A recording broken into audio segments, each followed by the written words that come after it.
Por aqui o Agricultura BR está de volta e para falar a respeito da Lei do Pantanal, e aí que tange em especial Mato Grosso do Sul, nós vamos entender também que, de certo modo, afeta o estado do Mato Grosso também, e dessa ação que vai ser apreciada pelo Supremo Tribunal Federal, que fala em omissão do Congresso Nacional Brasileiro.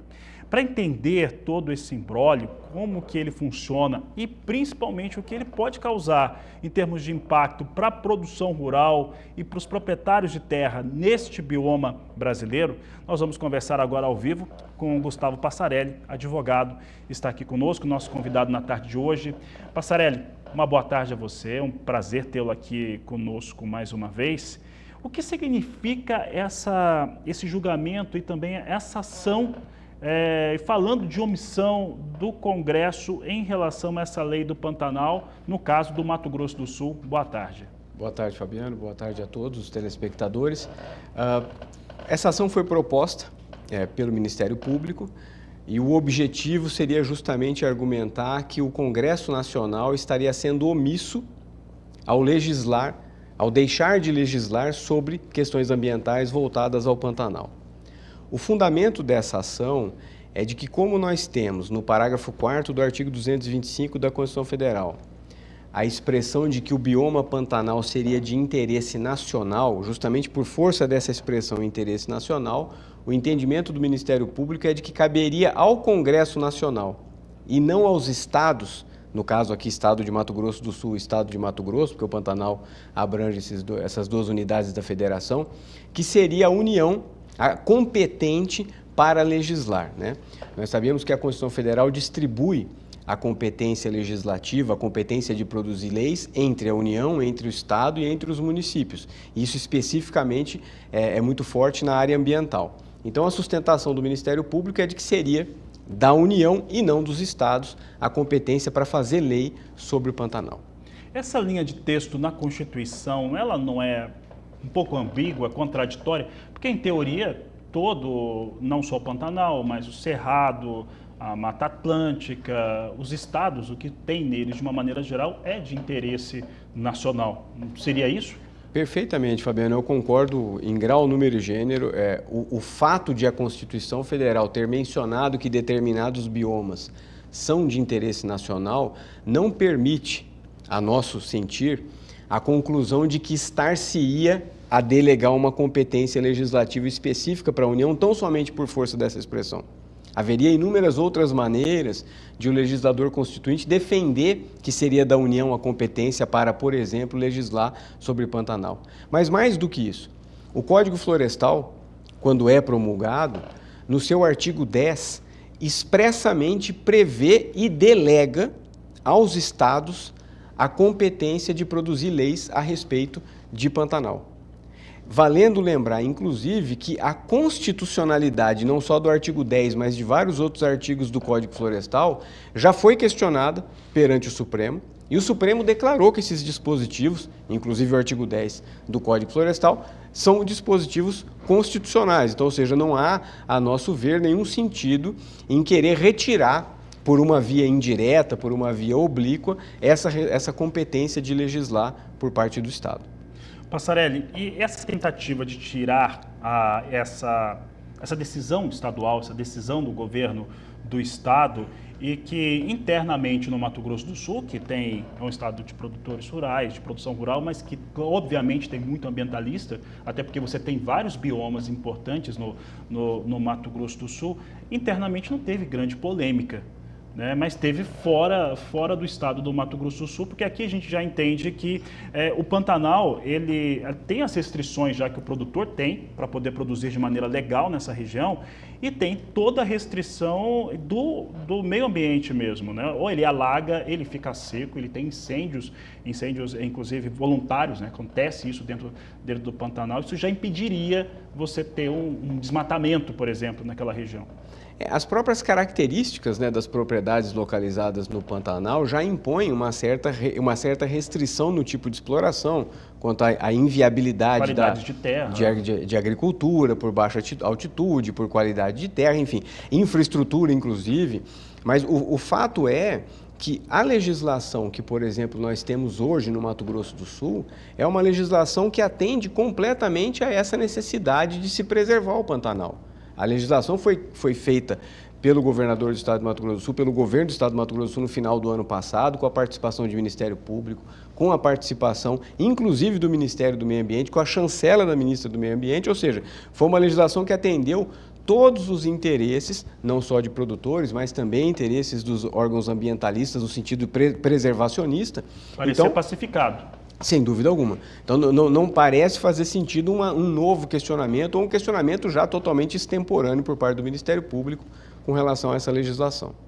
Falando a respeito disso, é uma pergunta que o produtor rural que está nos ouvindo, ele vai se perguntar isso, eu vou ter que questionar isso.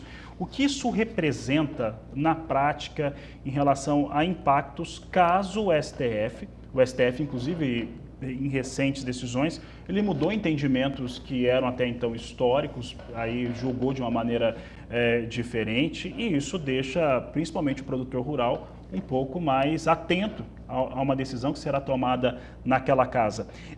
Se isso vier a ocorrer, o que tem de impacto? O que ele traz de impacto para o produtor, proprietário de terra da região?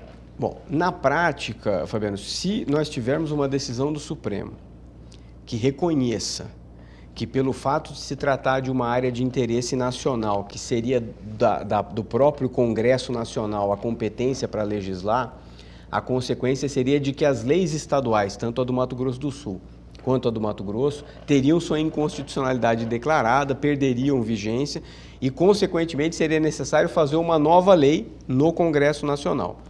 O problema que se vê ou que se antevê numa situação como essa é, primeiro, um retrocesso com relação a todos os avanços que as legislações estaduais, tanto do Mato Grosso quanto do Mato Grosso do Sul, que são muito parecidas, inclusive, alcançaram no sentido de preservar e no sentido de permitir produção sustentável dentro desse bioma que é importantíssimo. E abrir espaço para toda uma discussão, para toda uma negociação legislativa que existe nesses processos, com o risco de mais restrições, com o risco de maiores impedimentos para a exploração das propriedades.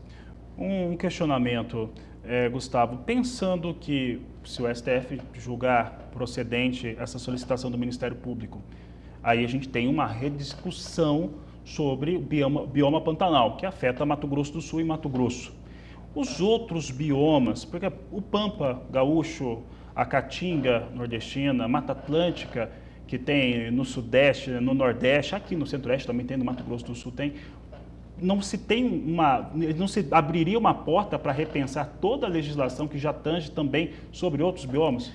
Na verdade, sempre existe uma preocupação, porque a legislação, de um modo geral, ela nunca traz elementos tão objetivos na linguagem. Isso é proposital, porque às vezes a objetividade pode fazer com que determinada lei, em um momento posterior, se torne inaplicável. Então, é natural que a lei tenha traga expressões ambíguas, expressões dúbias que podem levar a interpretações, ora em determinado sentido, ora em outro sentido. No caso específico aqui do parágrafo 4º do artigo 225, o legislador constituinte previu expressamente bioma amazônico, Mata Atlântica, Pantanal. Então, restringe-se mais com relação a esses itens do que com relação a outras áreas. Mas, obviamente, que existe sempre um risco de uma interpretação extensiva, porque, na verdade, se nós sairmos do parágrafo 4º e formos ao artigo 225 caput da Constituição Federal, disse ali, de maneira expressa, que todos têm direito a um meio ambiente ecologicamente equilibrado, ecologicamente saudável. Então, ou seja, é possível que, em determinado momento, dependendo do precedente que se abra numa decisão dessa, que todos os biomas que compõem o meio ambiente sejam considerados de interesse nacional e, por consequência, possam ser questionadas as legislações estaduais.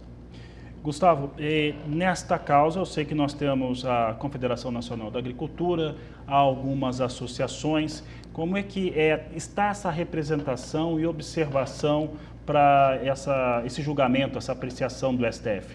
Na verdade, nessa ação nós temos especificamente a Confederação Nacional da Agricultura, CNA, a FamaSul e a FAMATO, porque na verdade Pantanal aqui envolve esses dois estados, então tanto a FamaSul quanto a FAMATO ingressaram no fato, eu atuo em nome da FamaSul nesse processo, e fizemos o ingresso através da qualidade de amicus curiae, fizemos a sustentação oral no final do ano passado, quando o julgamento se iniciou, levamos os memoriais para todos os ministros.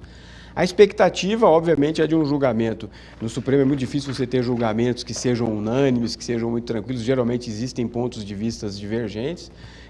Tem que se aguardar realmente, amanhã, na quarta-feira, o voto vai ser colocado em pauta para julgamento, pode ser que haja pedidos de vista, acho difícil que o julgamento, se o time se encerre só na quarta-feira, talvez nós tenhamos aí mais de ou mais de duas, às vezes, sessões de julgamento. Tá certo. A expectativa é que aquilo que o Ministério Público entrou com a ação não seja absorvido. É esse o pensamento? A expectativa e o trabalho todo tem sido desenvolvido com esse objetivo.